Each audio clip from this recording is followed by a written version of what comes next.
James, do you want to share the slide? Yep. We're live now. Good. Hey, everyone.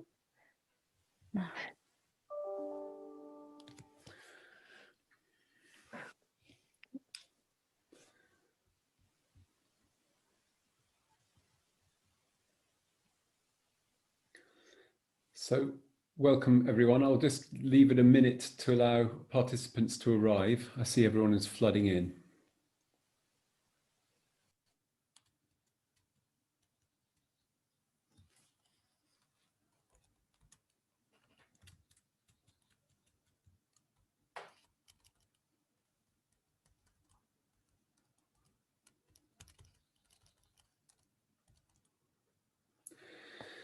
So it seems that everyone has arrived. Can I welcome you all here this evening to what I hope will be a really interesting panel discussion, and I hope that you can all participate as much as you want using the question and answer function, the Q&A function.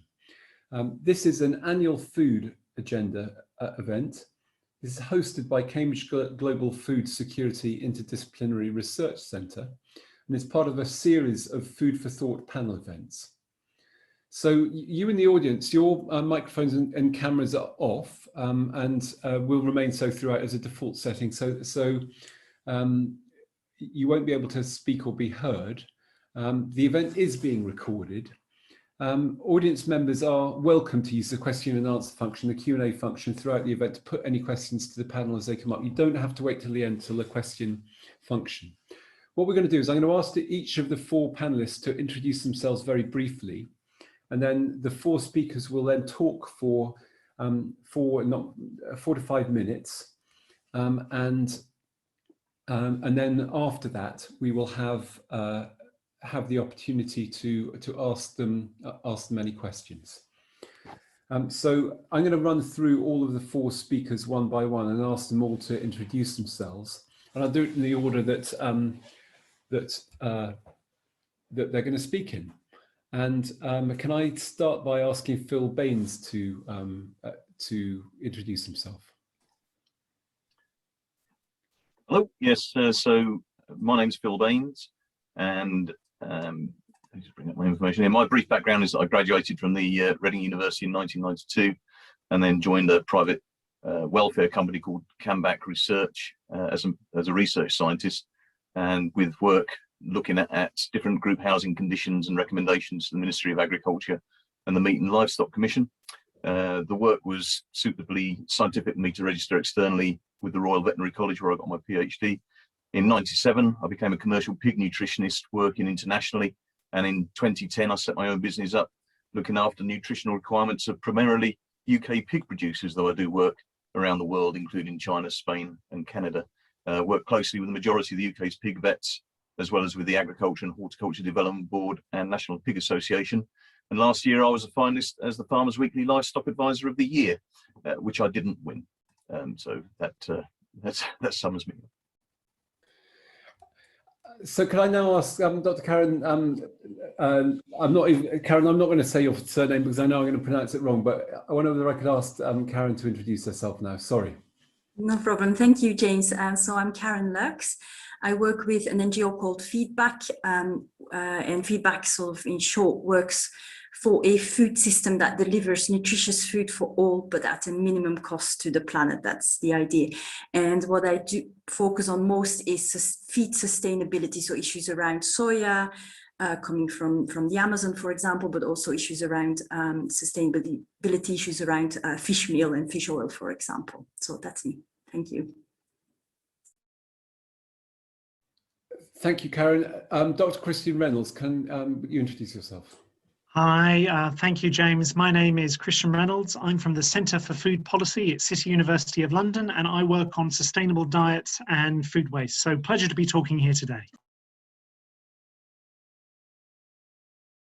And the fourth in our panel is Professor Yasmin Kaur, who is talking from the Judge Business School in Cambridge. Thank you, James. Hi, my name is Yasmin Kaur. I'm a professor of strategy here at University of Cambridge Judge Business School. And today I am going to talk about the role of food retailers, grocery stores in food waste. and in particular talk about this double-edged sword role that they do play, how they are part of the problem, but they can also be part of the solution. And so that's going to be my focus today. Thank you. Yasmin, thank you very much indeed. So now we're going to go straight back to Phil and start with the with you giving us your presentation to hopefully stimulate discussion and questions, Phil. Thank you very much. Can I share my screen? Yes.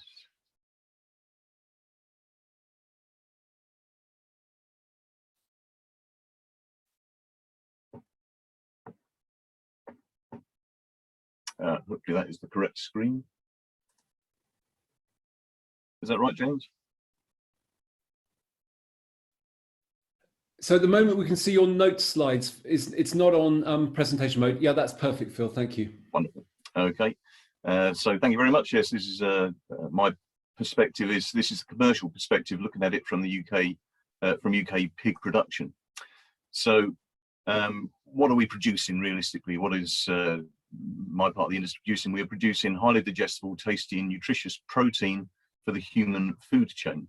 Now, UK pig production is the most highly regulated in the world and audited by numerous schemes to ensure food safety through best practice for health and the welfare of animals. Now, this, in terms of regulation, will be started off with DEFRA welfare codes, followed by Red Tractor and other schemes that producers are affiliated to, including some of the retail schemes as well. And this is conducted by UK pig vets on a quarterly vet visit as their veterinary health plan to make sure that everything is in compliance, and then it is further audited by other bodies. Now, how do we produce the animal? Obviously, we have to cater for the genetic potential of that animal, and that involves energy, protein, fiber, minerals, vitamins, and trace elements. Now, energy is really coming in the form of cereal starch or vegetable oils. Protein is coming primarily through soya or rapeseed extracts, which are actually soya meal and rape meal are co-products of the vegetable oil production that goes into the human food, as well as biodiesel production. Fiber is as a consequence of the cereals that we're using. But really, we have a limited portfolio of raw materials to use in animal production. And this has come about because of regulation for controlling such diseases as foot and mouth disease and BSE. So when we're looking at which raw materials do we have available in the diets, we generally are using worldwide maize, wheat, soya, and rape. Now, over the last, certainly the last year and over the last month, thanks to a combination of factors, including tight global supplies, geopolitical, COVID, and weather, the prices of all the raw materials which go into feed have escalated dramatically. Now, much of the price increases are driven by pension funds and speculators using agricultural commodities as a safer place to invest than equities. Now, if I'm looking at feed as a percentage of the cost of producing a pig, the pig has complex dietary requirements change during the course of its life. And this table demonstrates that a commercial pig will commonly be offered 6 or more diets before it reaches sales weight.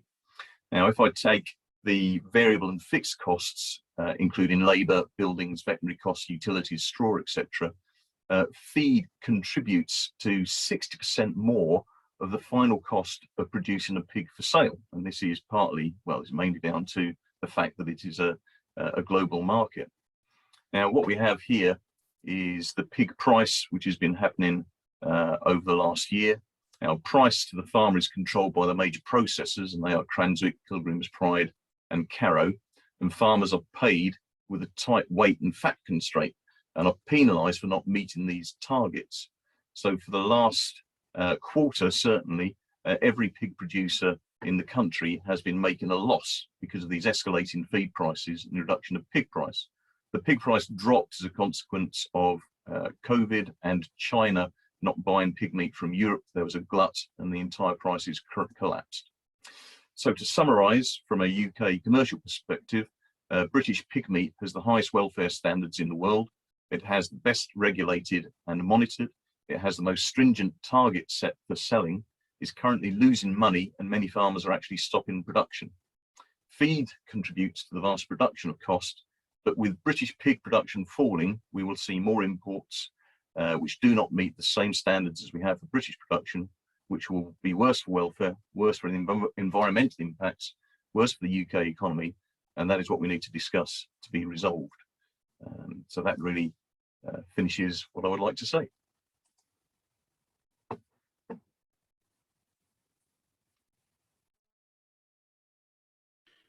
Phil, thank you very much indeed. Excellent, DP, and a great way of setting the scene.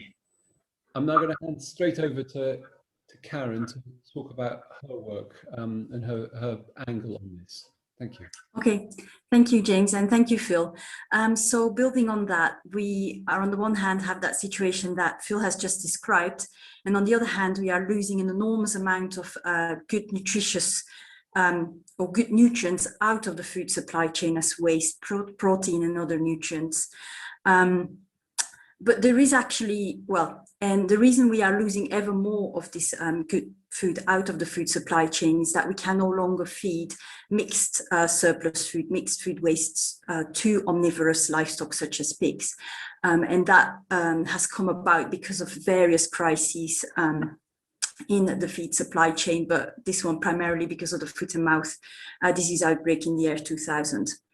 However, and I can go more into the detail of that if that is of interest, but I think we can better just jump straight to the fact that there is expert agreement that feed from leftovers can be made safe and free from disease such as foot and mouth and African swine fever by heat treatment combined with stringent biosecurity done by specialist licensed treatment plants. In Japan, such modern treatment plants already deliver feed at half the cost of conventional feed for Japanese farmers. Bear in mind that part of these cost savings result from the system that the Japanese have of penalizing the disposal of food waste elsewhere. The Japanese also have plenty of knowledge producing feed that meets the nutritional requirements of the pig from these leftovers, which is not easy. But that doesn't mean we don't need to rethink, in my view, the purpose of pig breeding so that their innate ability to eat just about anything and their resistance to disease is prioritized over feed conversion ratios, which will also help to reduce the issue of antimicrobial resistance. Now, what about the safety of feeding meat to omnivores, which is currently prohibited in UK and Europe? Australia does continue to permit the feeding of treated animal protein of any species to omnivorous non-ruminants such as pigs and chickens. And the US, New Zealand and Japan all allow this practice, as well as the feeding of heat-treated mixed surplus food.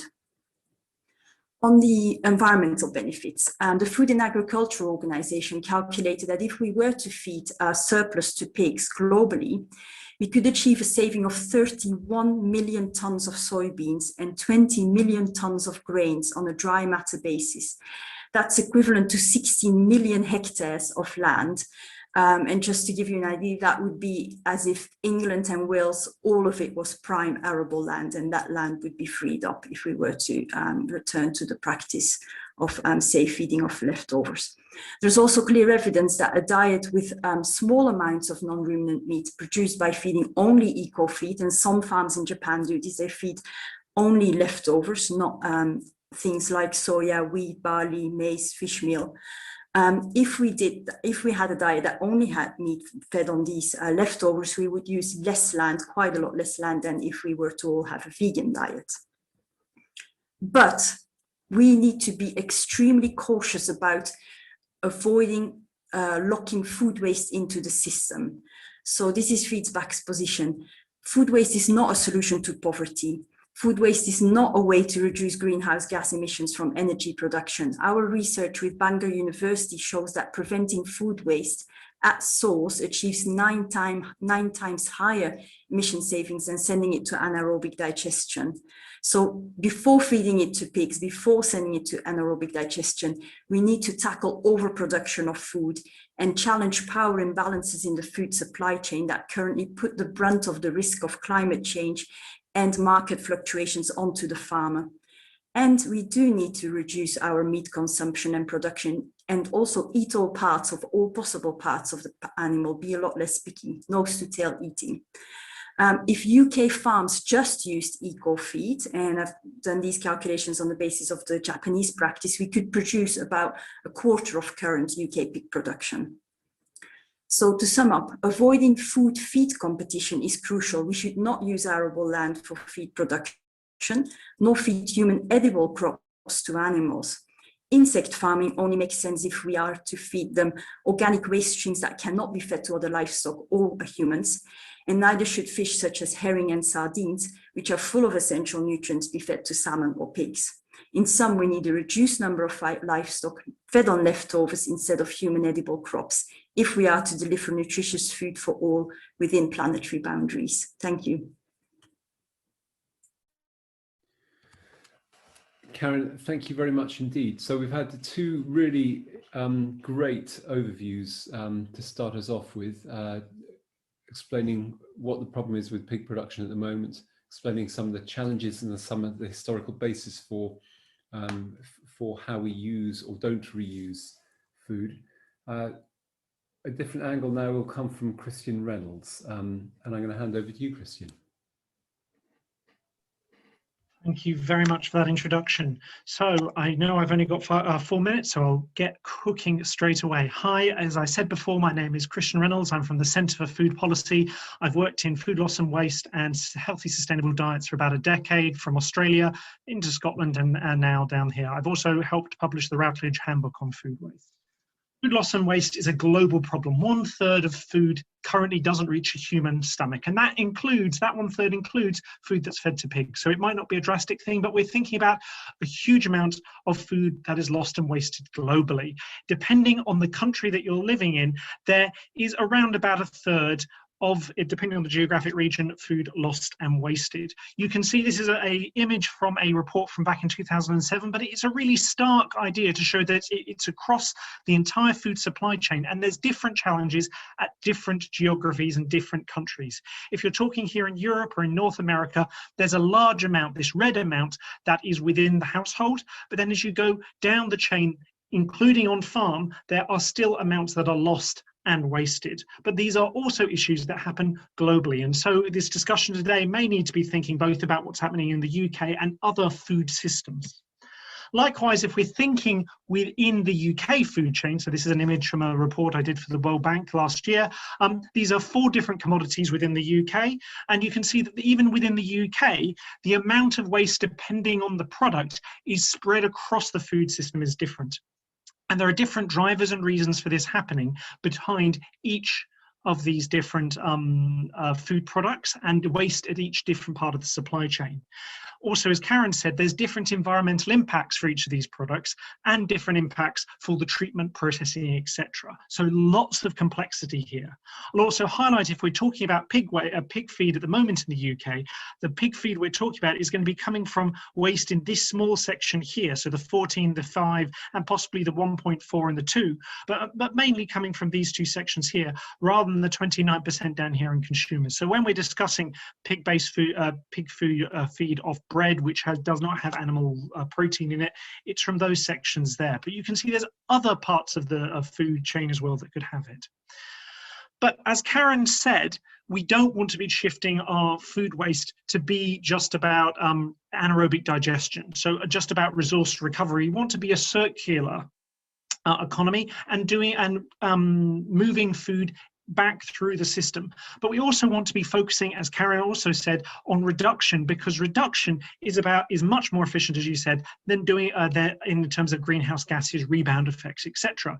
But there's some amazing, interesting modeling, which not many people really think about, which was done by WRAP, the Waste Resources Action Programme, back in 2014, showing that because food waste is a per capita issue, each person wastes food in the food chain. It's because of each person's diet that waste happens. as population growth continues, you have to keep on trying harder, which means even though RAP and the UK government and UK generally has per capita level been decreasing food waste over the last decade, because there's more people, it means that food waste continues to rise, which means as population growth continues, reduction isn't enough. We need to think about waste treatment. We need to think about valorization of food waste into new products in the bioeconomy. And one of those methodologies is feeding to animals, as has been mentioned previously. So, but again, this needs to be thinking about prevention of food waste, recovery of food waste, and recycling as a last resort. And this is an image from ReFed, a plan from the US of how the US were getting to reduce by 20%. And likewise, this is an image of different policy options thinking about food loss and waste globally. These are from either the US or Victoria in Australia. And you can see they list animal feed from insects or dairy waste to animal feed within being high waste production potential, as well as being different impacts for climate, water, and costs compared to other sorts of impacts. So we need to be thinking about lots of different policy solutions, integrating coherent policy answers to this. So thank you very much. There's lots of different actors, and I'll encourage you, if you're interested in these sorts of policy solutions, come and study with us at the Centre for Food Policy.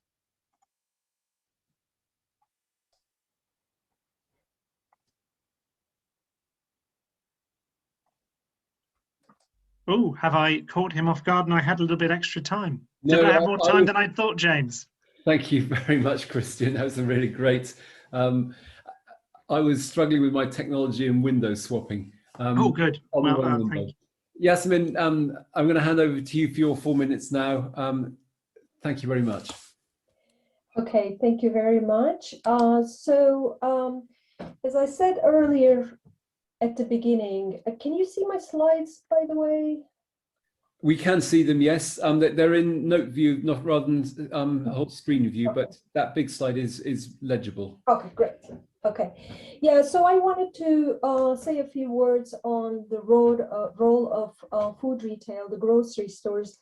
I think they occupy a very interesting place in the food supply chain because they get to interact with the food suppliers, and that of course includes farmers as well as the consumers. And as I think mentioned before, food waste starts with the production, in the farms. And oftentimes what happens is that farmers grow more than they actually are able to sell, more than needed, in part because of the weather conditions that they can't predict, the disease. But also in order to meet the demand from the grocery store. So in other words, the supermarkets, of course, do place some orders ahead of time, but there's also some orders like, okay, we need double the amount of strawberries tomorrow. And we know that you can't grow strawberries overnight, but that demand, pretty much just in time demand.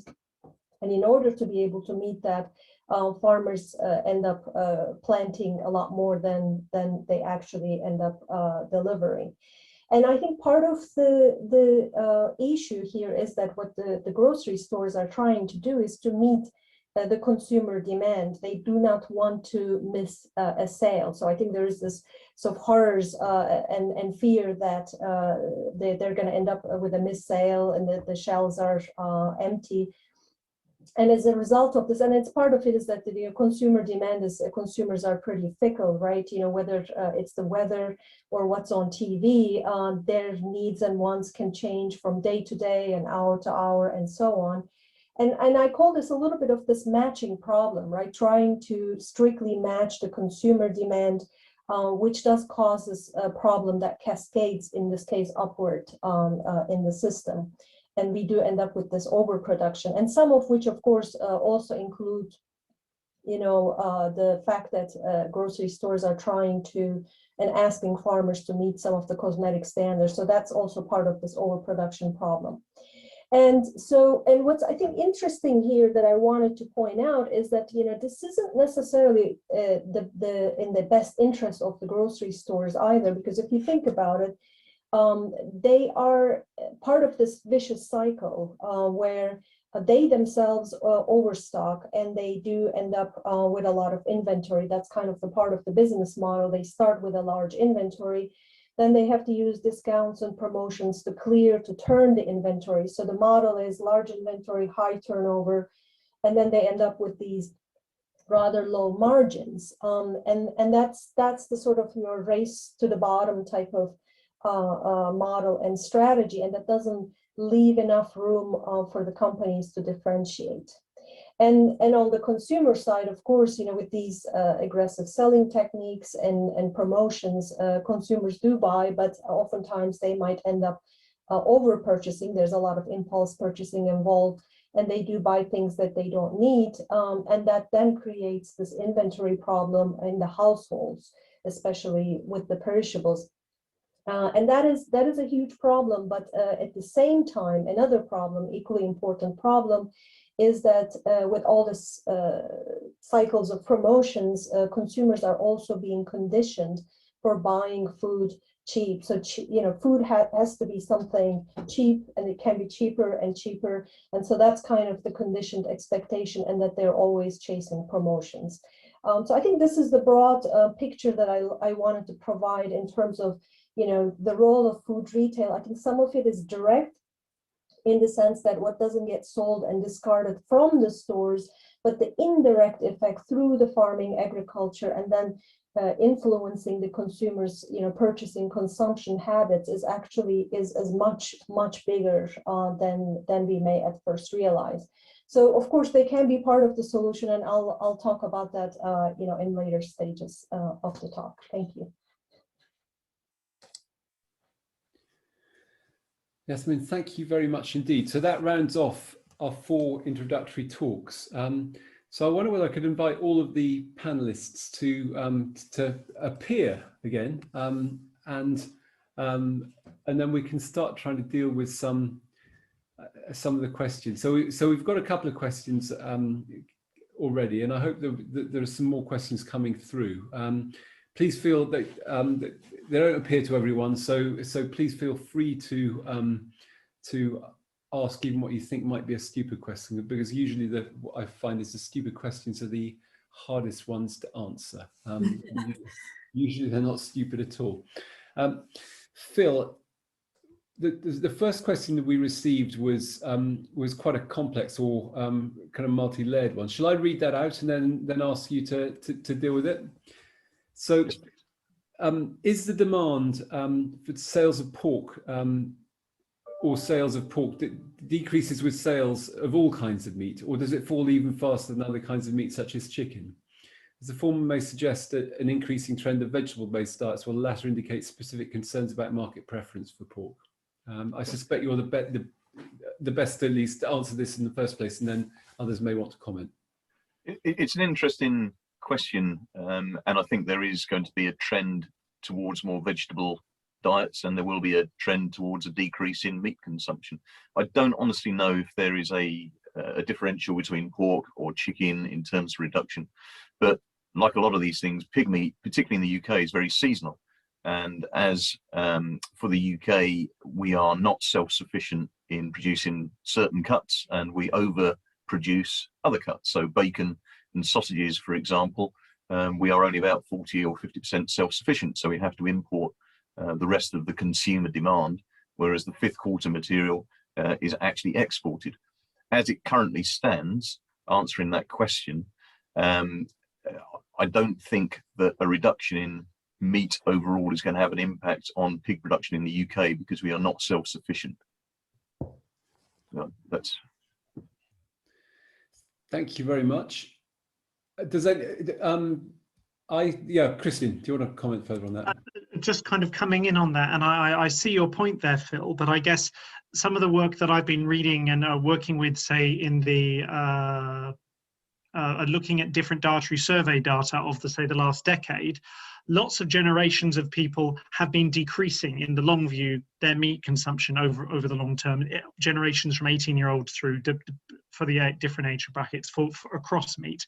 However, since COVID has hit, there has definitely been self-reported and also some dietary survey work showing that over the last 12 months, people have moved back towards meat products or towards different things that, well, definitely in terms of red, processed chicken and some pork as well, but definitely it's been more talking about in terms of beef because of climate change, that people have moved back towards higher meat consumption within a lot of different demographics, including the young millennial 18 to 25 years, who were the clean eaters before and going for the vegan trends before, but have shifted away from that. So there's a lot of complexity in all of this information, I guess, is what I'm trying to say here.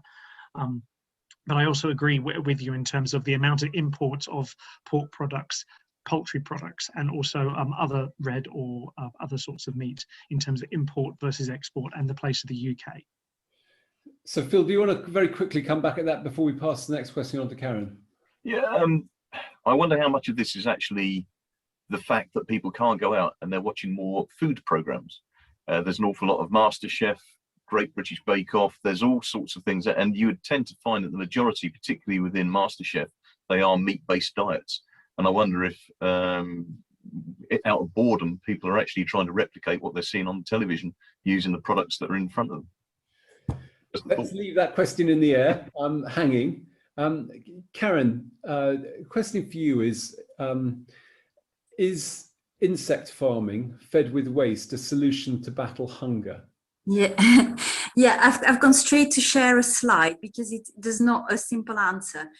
So first of all, if we are feeding these, so here we've got a comparison between making soybean meal, fish meal, and black soldier fly larvae, which is the most produced insect, per kilogram of protein produced against the global warming potential energy use and land use. And if you look at this, it's actually much more environmentally friendly to produce fish meal and soybean meals than if we were to feed black soldier fly on food that is good to eat.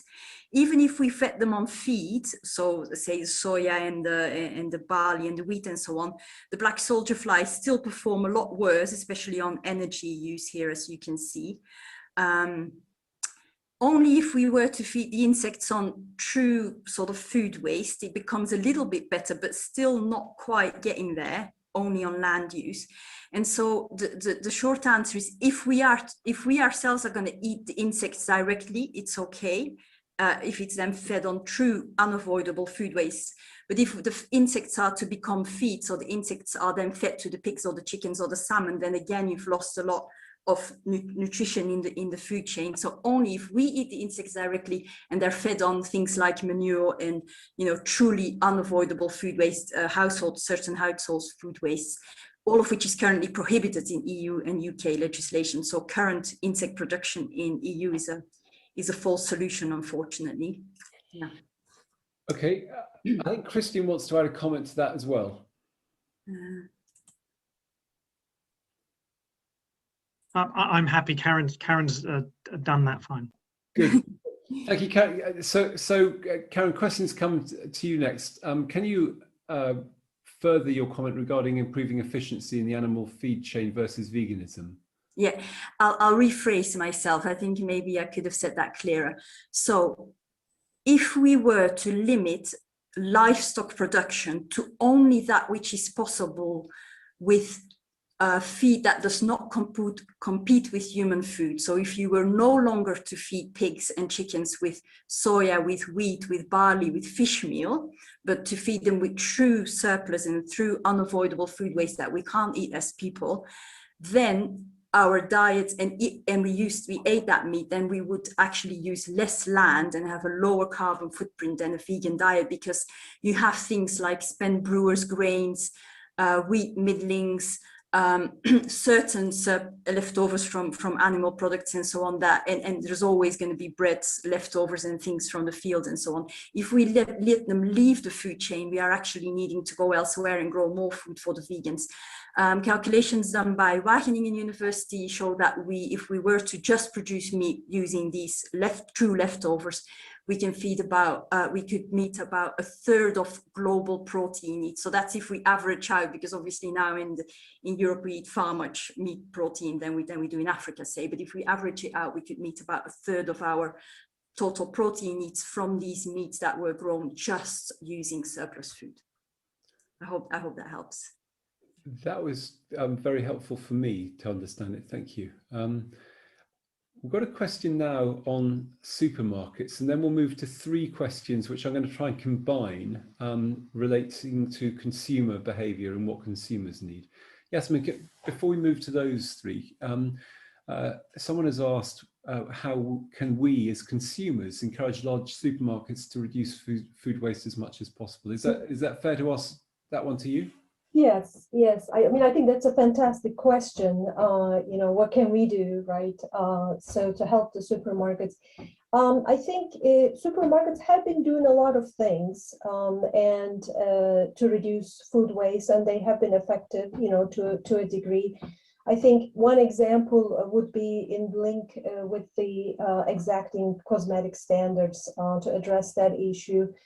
Quite a few, pretty much across the board, all supermarkets have developed some type of wonky vegetables product line. Now, these are usually, you know, it doesn't apply to every single, you know, fruit and vegetable category, but, you know, it covers sometimes some of the basics. And I think they tend to prefer to include these, you know, for those categories where they are going to be able to supply the wonky vegetables throughout the year versus maybe more of the seasonal types. So I think, you know, consuming, you know, being sort of more eager to purchase these, which has the same level of nutrition, and actually many of them are sold at a discount, so it's actually good for your budget as well. So that would definitely be a great way to move forward.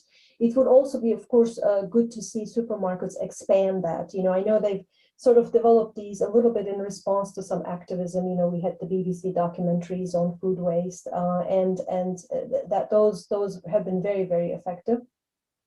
But I think, you know, hopefully it's not a temporary sort of a response, but actually it sticks around, something that we need to check on. And I think maybe another one I could mention is also eating a wider variety. I mean, you know, we all love strawberries and bananas, you know, but there is a huge range of vegetables and fruits. And I think that is a big deal when it comes to when certain things run out, right? You know, to be able to go for a reach out for a substitute, you know, just choose something else. And that does take a little bit of experimentation, but I think supermarkets can also play a role in that. They are receiving for decades tons and tons of data on what consumers are buying. And especially with the recent forecasting and, you know, algorithmic, you know, artificial intelligence and whatnot techniques, they can pretty well predict what consumers want or will buy based on a variety of circumstances. So I think they can also use that type of intelligence to maybe estimate, you know, when the strawberries run out, you know, what is the next you know, fruits that people are more happy to consume, but also then maybe with some labeling, with some of their you know, store displays, guide consumers to some other alternatives. But at the end, I think, you know, supermarkets still have to play a very important role. So it's both consumers and the supermarkets, you know, in terms of this sort of educational campaign. So I'll maybe just stop there. So Yasmin, thank you. That's covered some aspects of the questions I'm going to try and combine now. So I think we've got quite a lot of questions now. So if I can ask you to try and be brief in answering these. So the questions here we got are: is general consumer education still very important to help food waste prevention? And Yasmin, you've touched on some of that. And the next question was how much education should be at the government level to increase awareness. But thinking about consumers, so as well as the how you influence consumer choice, question has been: if food costs more to purchase, would customers waste less? And who's paying for the wastage at different levels of the chain? And I guess, Christian, that might be something for you to touch on. And then from a consumer perspective, what can we do to increase more awareness and get people to change their habits? So there's quite a lot on consumer behavior here, and on how you influence it, on who pays for different levels of waste. Do you want to start off with that, Christian, and then Yasmin or others may want to come in as well? Okay, thank you. Well, I guess one of the main things, just bouncing off Yasmin and what she was saying, because she was listing some really great thoughts around supermarkets, changing things within the supermarket. And I guess one of the things of looking at food waste over the long term is, the UK has been doing amazing with different consumer-facing campaigns, such as Love Food, Hate Waste, Trifocal, lots of other campaigns like that. The reality is you can get between an 8 to 21% decrease in household food waste due to information and behavior change within a household. 21% at kind of the macro scale is amazing. If we're talking averages, we're probably actually down around the 13, 14% for most countries with their behavior change interventions in households. So there's a big amount of food waste that happens in the household and is caused within the supply chain by decisions in the household as well, because manufacturers think they need to do certain things, shelf lives, etc., that can be changed as well and altered rather than just doing information campaigns. So let's not blame it all on the consumer. Let's also think about other things. And so bouncing off Yasmin's point in terms of saying, what else should we be talking or saying to the supermarkets to do? Let's talk to them about smaller packaging and pack size, changing use-bys and shelf-by dates, and then for the consumers, also think about where we store food. So we've been doing lots of modeling and simulation runs here to actually do innovations around maybe pour, when you buy your milk, decant a small amount of milk out to put the rest in the freezer in smaller pack sizes. Likewise, in terms of yogurt, a high-impact, high-wasted product because it's dairy.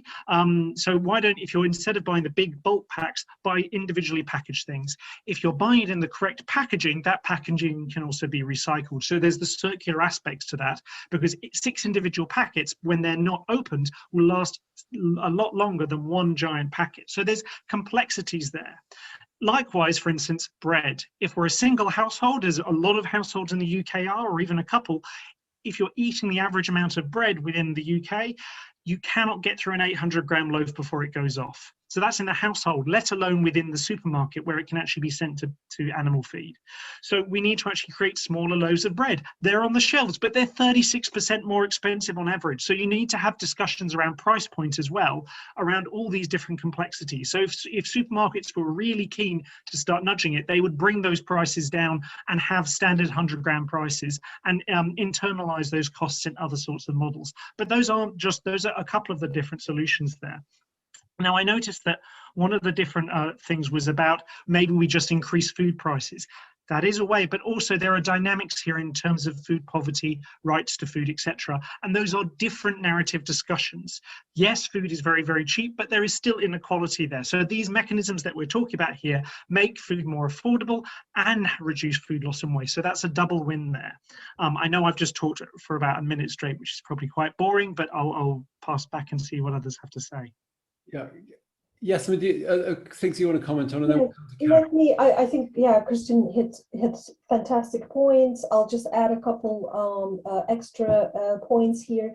I think there was a couple years ago, Sainsbury's has done some study in the Derbyshire area. They were studying the consumer habits and they tracked all the household food waste and so on. And there were some stunning results that came out of it. I think one of them was that people significantly underestimate how much food that they waste. And they've estimated that, probably it's no more than 10% of their overall food budget equivalent. But it was closer to 20%. So again, that type of awareness probably, this amounts to 400 versus 700, pounds type of a difference. And it does add up to thousands of pounds, over the long term. But it was also interesting, another thing, that only 3% of the people attach stigma to throwing food away. So times have changed. I think, back a couple of decades ago, that just the throwing food away was a horrifying type of a thing to do, and now it is viewed as okay. So I think there is a lot of value in terms of education and making people aware of what they are doing, what they're not doing. I think It does, I believe, online shopping habits, which we know it kind of jacked up to 14% online grocery shopping from 7% just within the last year because of the pandemic. I think it actually helps in some ways because a lot of these platforms, they come with a shopping list saved, which might prevent to a degree some impulse type of purchasing. But I think consumers need all the help they can get, whether it's a food inventory app or whatever, to keep track of what they need and what they don't need. And maybe on the price side, I'll briefly mention that yes, I think as food gets cheaper, it is viewed as a commodity, so it's it goes bad, people just, they can go get more food is maybe not as much concern. I mean, of course, this doesn't apply to everyone, but but I don't think the idea is then to suggest that let's increase the food prices for the sake of it. I mean, affordability is still a major concern for a big group of people. But maybe coming back to supermarkets, educating people, because this is going back to the race to the bottom line business model that is is out of control, and it's not good for them either, is this idea of fair price. And I think this is sort of that there is a cost of cheap food.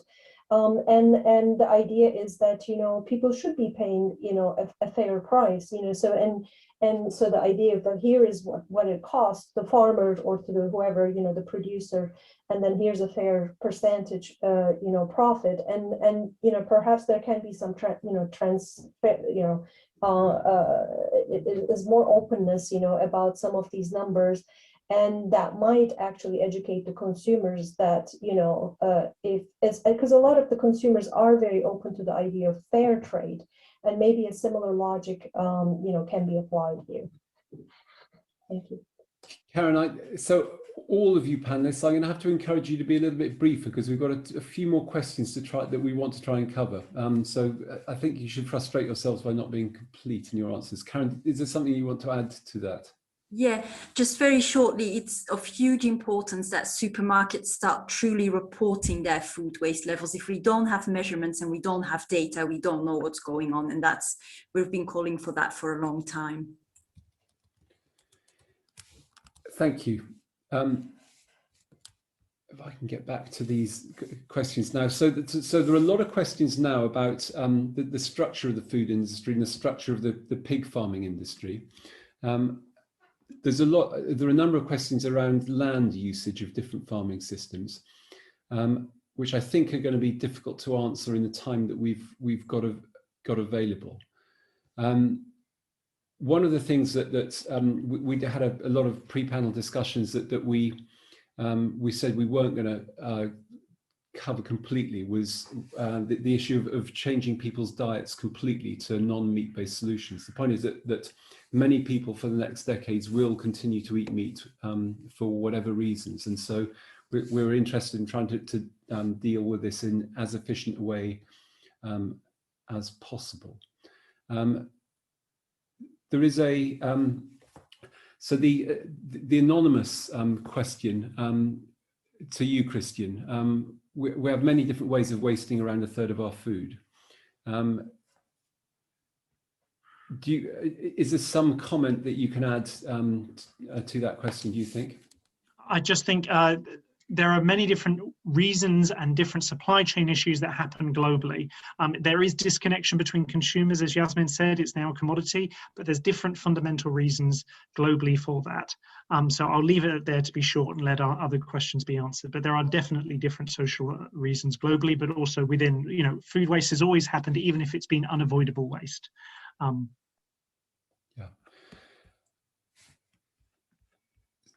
So there are a number of questions around the pig industry. Phil, I wonder whether you could answer questions about changing in food sources and around some of the alternatives to the food that are currently being used. Yeah, sure. When I painted the picture earlier on, I was looking purely at agricultural commodities. Now, we do actually use quite a lot of co-product feed in the UK anyway. So we are using breads, we are using crisps, we are using byproducts from bioethanol production as well, as other feed and dairy. So I painted quite a bleak picture there, and there are other protein sources. The UK industry, the UK pig industry, is very conscious of sustainability, environmental impacts, and we continually look at things like peas, beans, lupins, and other intercrops that could help reduce the amount of soya that is being used. The UK pig production, if we were looking at food waste, now the food waste that we are considering as far as hospitality, catering and retail, generally is going to be blended into a soup, if you will, a liquid, and less than 10% of the UK's finished pig are produced on those kind of systems. So there'll be a very limited number of pig producers that will actually be able to take advantage of the products that are available to us at the moment.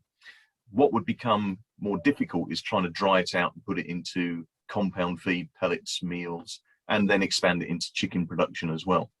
So there are a number of other protein sources that we are currently using within the industry with a desire to increase that and reduce our reliance on soya, but it all comes at a cost. And as I pointed out earlier on, people are going out of business because, well, pig meat currently, what they're getting paid for it is too cheap.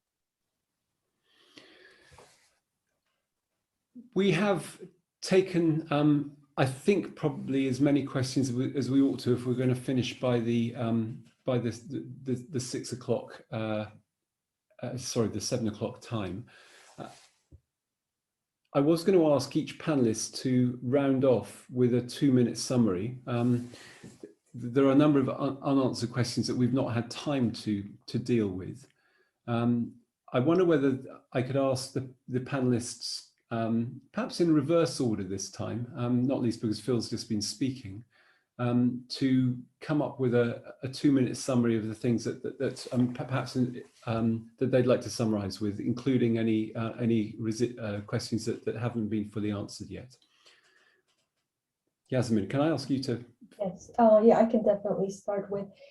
I think in general, you know, one of the interesting things about, I mean, food retail, grocery stores are going through a lot of strategic challenges. I mean, we haven't gone into this, whether it's the, you know, the threat from the discounters, Aldi, Lidl, or online shopping and so on. So they are in search of sort of a redefinition. And I think part of this redefinition could be a shift from just, are we in the business of just providing calories, cheap calories, or are we in the business of providing, you know, nutrition, well-being, health care, you know? And I mean, the supermarkets are kind of interested in they want to connect with the consumers in different ways. They want to build that loyalty. And I think that requires a redefined relationship that is broader, community oriented.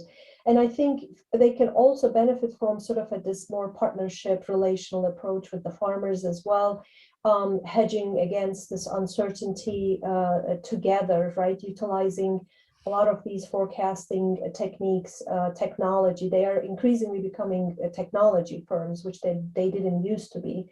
But if that information is not shared with the farmers, then I think it is not really fully utilized. And then looking for some maybe innovative, flexible ways to this whole matching thing, rather than, you know, trying to match everything the consumer, you know, may want, you know, maybe actually offering, you know, some alternatives and creative solutions.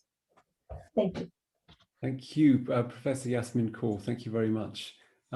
Christian, I wonder whether I could ask, sorry, Karen. No, so which way? I've forgotten which way. Who's going next? Christian, you go next. I'll go next. Am I following on from Yasmin, or because I think, you know, this has been summed up amazingly well. There's lots of different actions different groups can take. There is avoidable and unavoidable food waste. We still need to think about waste treatment. And I guess one of the things we were talking about in the pre-meeting was just the scale that pig feed or animal feed could be within this, because Karen was saying up to 1/4 of UK food could be food waste could be fed to pigs, and Phil was also saying, you know, around the 10 to 20% as well. So, you know, it's not just the only solution, but it's definitely needs to be part of the discussion here. They can both correct me in theirs, and it's great to see all these different circular economy strategies are happening. thank you for talking. You can contact me on Twitter at @sartorialfoodie if you want to continue the conversation, @sartorialfoodie. Thank you, Dr. Christian Reynolds. Karen. Yeah, I'm sorry, I'm going to repeat myself here, but I think it's just so important to emphasize this prevention of overproduction in the food system. That's really our top priority. You know, we can't lock it in, and we need to be so cautious in how we're going to design. And I think one design or policy design will be tiered penalization rather than, instead of incentivizing things like anaerobic digestion because you want to avoid food waste going to landfill, we should penalize the further you dispose of the food waste down the food use hierarchy, the more you will achieve, and that's what they do in Japan. And I think that penalization pushes us onto preventing that overproduction in the first place. Really important. But there will always be leftovers. You know, I'm thinking even during the Second World War, when there was no food barely to go around, there was enough for a national pig bin campaign where peelings and meat bones were boiled and fed to the pigs and the chickens. So, you know, it's possible. And then the third thing, I think we need to seriously think about diversifying our supply chains. You know, it's like 95% or something that goes through supermarkets. What about veg box schemes where you take what the farmer has produced rather than what you fancy that day? And so the farmer can plan its production, and you take, and if they've produced more of one thing and less of the other thing because of the way the vagaries of the weather, then you take that and you eat that, and you learn to be, you know, the education being about flexibility in recipes and how you cook with different things, which actually feedback does a lot of as well. So yeah, let's think about veg box schemes and that direct connection with the farmer. I think really important. Thank you. Dr. Karen Lux, thank you very much indeed. Phil, we're going to end the panelist summing up with you. Okay, well, the pig is a fantastic repository as a monogastric for thousands of years for food and leftovers, nuts, berries, grubs. It is a wonderful animal. We need to change something within the industry because at this point in time, it's unbalanced and farmers are going out of business. And it shouldn't be this way.